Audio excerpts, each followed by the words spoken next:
सबसे पहले तो मिश्र धातुएं हो गया, दो धातुओं या दो से अधिक धातुओं या अधातुओं के मिश्रण को मिश्र धातु कहते हैं। गैल्वेनाइजेशन क्या है?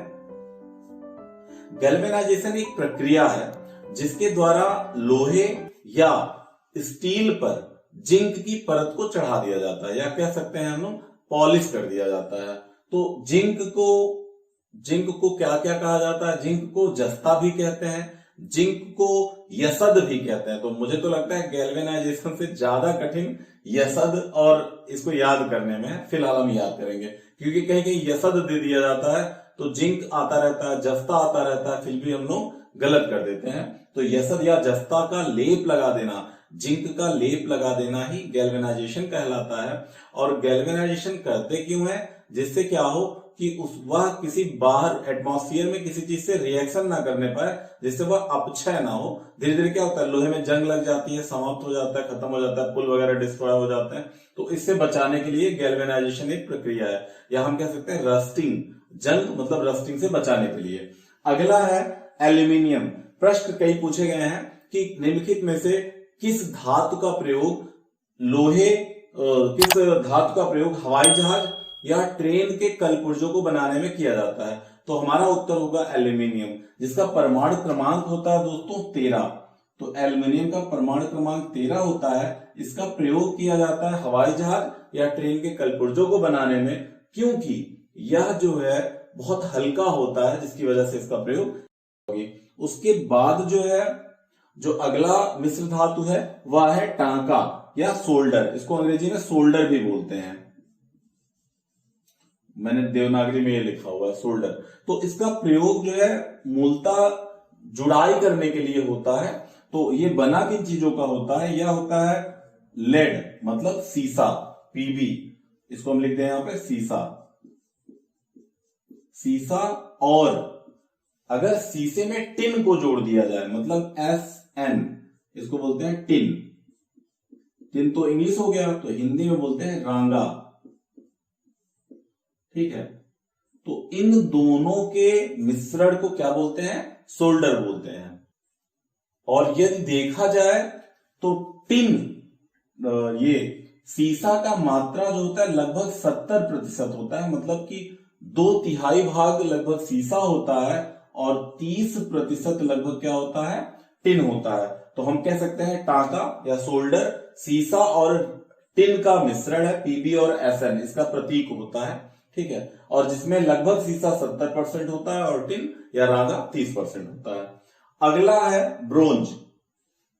आप लोग इसको समझते जाइएगा ना। कांसा, ब्रोंज और ब्रास, इसको तो मैं अलग से बताऊंगा यहां पर, क्योंकि ये बहुत कंफ्यूजिंग हो जाता है कभी कभी, और बहुत सबसे ज्यादा प्रश्न यही पूछा गया है, ब्रास और ब्रोंज। तो हमें याद करने के लिए सबसे पहला काम तो आपको एक करना पड़ेगा, तभी ट्रिक काम करेगा। कांसा को ब्रोंज बोलते हैं या कांस से पदक दिया जाता है तो वह ब्रोंज मेडल कहलाता है। तो ब्रोंज आपको, कांसा कहते हैं ब्रोंज को, इसे आपको याद करना पड़ेगा। और पीतल को ब्रास बोलते हैं, इसे भी याद करना पड़ेगा। इसके बाद जो है हम यहां पर आपको याद करवा देंगे कि वह किससे मिलकर बना है। अगर आपको इतना याद हो गया कि कांसा को ब्रोंज कहते हैं, तो देखिए आप सबसे पहले यहां लिख लीजिए BRONZE, ब्रोंज, और लिख लीजिए ब्रास BRASS। ठीक, तो मैं कह रहा हूं कि इन दोनों में कॉपर तो जरूर होगा। क्या? कॉपर तो जरूर होगा। ठीक है, तांबा तो इन दोनों में जरूर होगा। उसके बाद एक जगह जिंक होगा, ये देखिए यसद, जिंक, और जिंक का प्रतीक होता है ZN। तो जिस के स्पेलिंग में जिंक है वहां जिंक मत लिखिए। इसके स्पेलिंग में देखिए जिंक है, Z है, तो यहां जिंक मत लिखिए, जहां पर नहीं है वहां पर जिंक लिख दीजिए।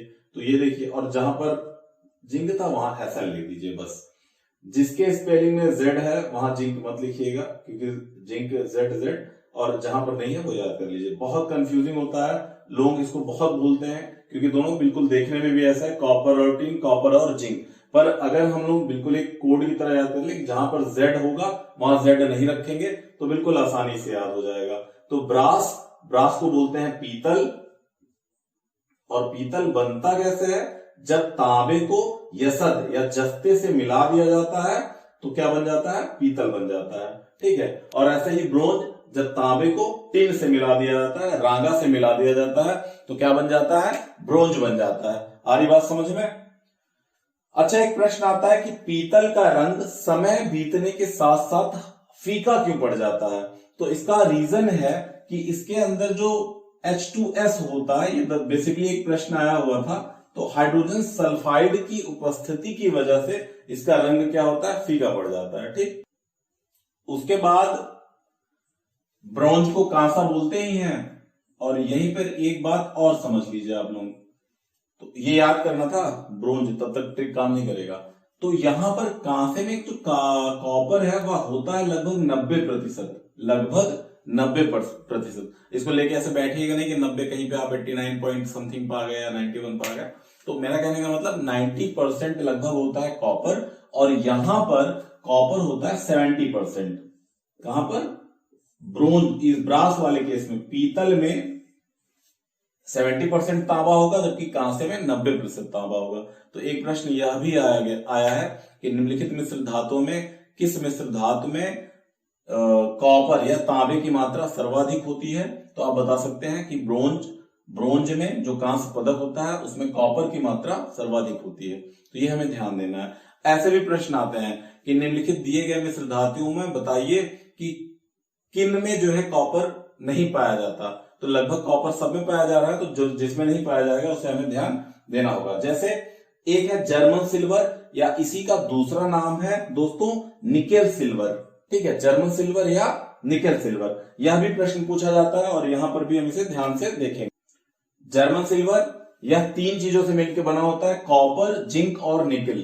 ठीक है, अगर याद करना है तो देखो सिंपली हम कह सकते हैं क ज नी, ऐसे करके याद कर ले इसको, कजनी, कि भैया जर्मन सिल्वर में क्या होगा, कजनी, तो कजनी। तो कॉपर हो जाता है यहां पर दोस्तों 50%, और जिंक मतलब यसद, अब यहां पर तो आप देख ही चुके हैं, यसद होता है 35%, और निकेल जो बचा 15%। ठीक, तो यह भी हमें याद रहना चाहिए कि यह किसका मिश्र धातु है, कॉपर, जिंक और निकेल का। कॉपर का मतलब तांबा, जिंक का मतलब यसद या जस्ता, और निकेल ही है। ठीक है, 15% होता है। उसके बाद सबसे इंपॉर्टेंट यह भी एक आता है, बार बार पूछा जाता है, स्टेनलेस स्टील के बारे में। तो यह भी बहुत इंपॉर्टेंट है। तो सबसे पहली चीज तो यहां पर लोहा होता ही होता है। ठीक है, लोहे के बाद स्टेनलेस स्टील में जो सबसे ज्यादा होता है वो क्रोमियम होता है दोस्तों। क्या होता है, क्रोमियम। और क्रोमियम ऐसा है कि हिंदी में भी इसको ऐसे ही बोलेंगे और इंग्लिश में भी ऐसे ही लिखेंगे, Cr, क्रोमियम। तो हम हिंदी में लिख दे रहे हैं यहां पर। एक प्रश्न यहां से हम मिटा रहे हैं, इसको जो है याद रखेंगे, या अभी ही तुरंत इसको पहले कर लेते हैं। जंग लगने से लोहे का भार क्या होता है? बढ़ जाएगा, घट जाएगा, वही रहेगा, कोई प्रभाव नहीं पड़ेगा, ऐसे तमाम ऑप्शन बना देंगे। पर हमें ध्यान देना है, जंग लगने का अर्थ होता है कि जब लोहे का संपर्क वायु मतलब ऑक्सीजन से होता है या वाटर वेपर से होता है, मतलब कि जलवाष्प से होता है, तो लोहे के साथ ऑक्सीजन की मात्रा जुड़ जाती है, जिससे इसका भार क्या होता है, बढ़ जाता है। क्योंकि लोहे के साथ साथ अब उसमें ऑक्सीजन की मात्रा भी बढ़ती गई है, जितना ज्यादा ऑक्सीजन उसमें जुड़ेगा उतना ही भार उसका बढ़ेगा। तो यहां पर उत्तर होगा, जंग लगने से लोहे का भार बढ़ जाता है, बढ़ जाता है। रीजन आप समझ गए, बढ़ जाता है। क्यों बढ़ जाता है? क्योंकि जब जंग लगेगा तो इसका फॉर्मूला हो जाएगा FeO। आप देखिए कि आयरन पहले से ही था, ऑक्सीजन लग गया तो इसका भार तो कुछ ना कुछ होगा। ऐसे ही Fe2O3,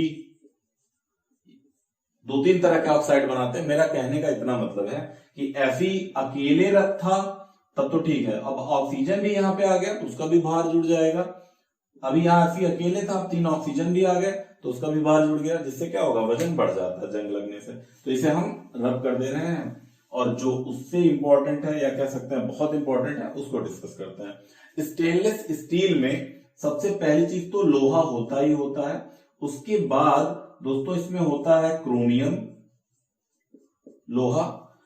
लोहे के बाद होता है क्रोमियम। ठीक है, क्रोमियम, क्रोमियम,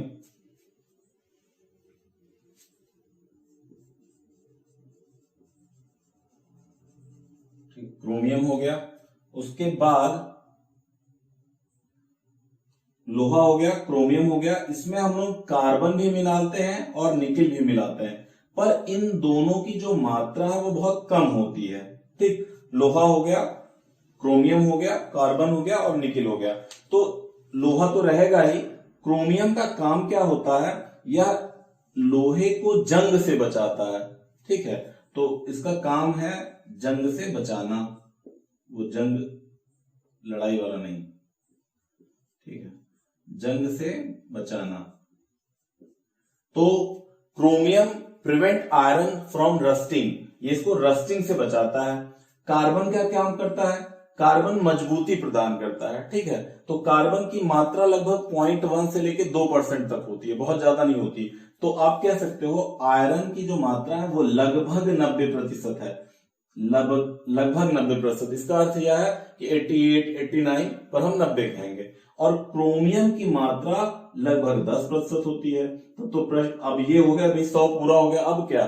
तो ये ऐसे होता है 88.9 या 89 पॉइंट समथिंग, और ये 9 हो गया। तो जो पॉइंट वो बचता है थोड़ा बहुत 1 के करीब, तो यहां जो कार्बन होता है 0.1 से लेके 2% तक होता है। तो अब जैसे इसको 2% करना है तो इसको 9 कर देंगे, इसको 1 घटा देंगे, वो तो पूरा कर देंगे। और ऐसे ही निकिल भी बहुत कम मात्रा में होती है।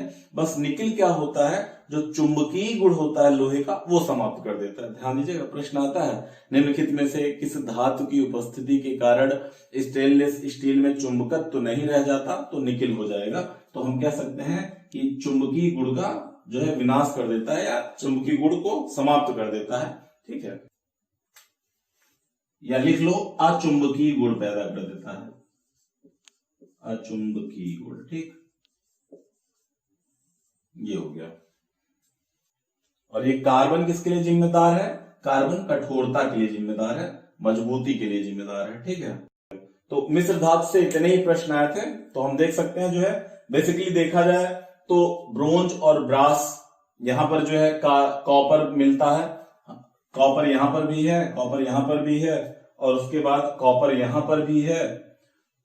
तो जहां जहां कॉपर हम ध्यान देते हैं, एक आध प्रश्न ऐसा भी पूछा गया निम्नलिखित में से कहां पर तांबा नहीं पाया जाता, किस मिश्र धातु में? तो जर्मन सिल्वर दिया गया था, ब्रोंज दिया गया था, ब्रास दिया गया था, मतलब कांसा और पीतल दिया गया था। और कोई मान लो तुम्हें स्टेनलेस स्टील दे दिया गया, तो स्टेनलेस स्टील में कहीं कॉपर दिख रहा है? नहीं दिख रहा है। तो इस वजह से। और भी एक चीज होता है इसमें, जो स्टेनलेस स्टील है इसमें मैग्नीज भी पाया जाता है, Mn, पर ये सब बहुत थोड़े क्वांटिटी में होते हैं। तो मेरा कहने का मतलब, अगर कभी प्रश्न आ गया कोई कि स्टेनलेस स्टील निम्नलिखित में से किनका मिश्र धातु है, तो ये सारे अगर मिल गए आपको, क्रोमियम का मिलना बहुत जरूरी है क्योंकि क्रोमियम लगभग 10% होता है। ठीक है, और ये जंग से बचाता है। स्टेनलेस स्टील का गुण ये है कि रस्टिंग ना हो उस पर। आयरन रहेगा ही रहेगा, आयरन नहीं रहेगा तो फिर बात ही खत्म। और कार्बन, निकिल और मैग्नीज भी रहेंगे, क्योंकि कार्बन का काम क्या है, कठोरता प्रदान करना। कार्बन कठोरता प्रदान करता है, निकिल क्या करता है, चुंबकीय गुण को समाप्त करता है, अचुंबकीय गुण पैदा करता है, और मैग्नीज इसमें उपस्थित होता है। तो इस प्रकार जो है पूरा मिश्र धातु समाप्त हो गया है। इससे लगभग जितने प्रश्न थे सबके सब यहाँ इतने ही समय में हो गए हैं। ठीक है।